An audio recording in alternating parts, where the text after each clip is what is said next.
السلام عليكم ورحمة الله وبركاته. الشمال كفني وروني أمان دابرني أكون تفتح إيه ما واسطة باللي سجار application تقرر قبل فين جرا application كان بيديا فيدا ما نسمي application كلس يدو أكواتساب في إيمو تكلم فيدو كيدولا تيم لينك اللي تبرزنا النمو تهدو ولين آسو مفيد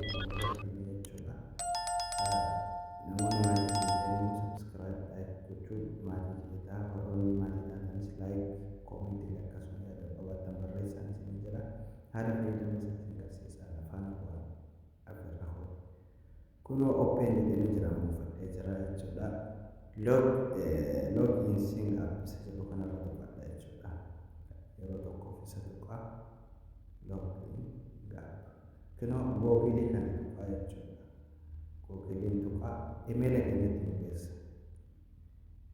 Kino email keetti geessa jira jechuudhaaf email sana tuqa jechuudha. Erga email tuqee booda lakkoofsi biyya kunuuti lakkoofsi dinaa keenya kunuuti bakka tuqaa sadii kana tuqee namaaf share godha jechuudha. WhatsApp irratti namaaf share godha.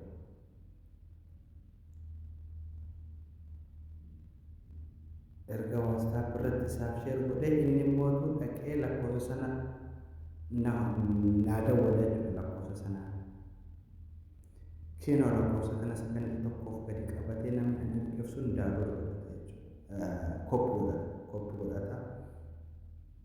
Keenoo as keessatti galfata gubbaa kanarratti bakkee xiyyaa kana tuqee bakka xiyyaa kana tuqee sana booddee anaaf dawwaluuf lakkuma hayyama kennitan dan jedha allahu jedha isin immoo allahu jedha bakka raayii kanatti escape godhanii ji'oon booda sana booda bas qabatee dawwaluu qofa hedduu sagalee isaa qabaa namoota hedduu wal quunnamuu dandeessanii isin jedha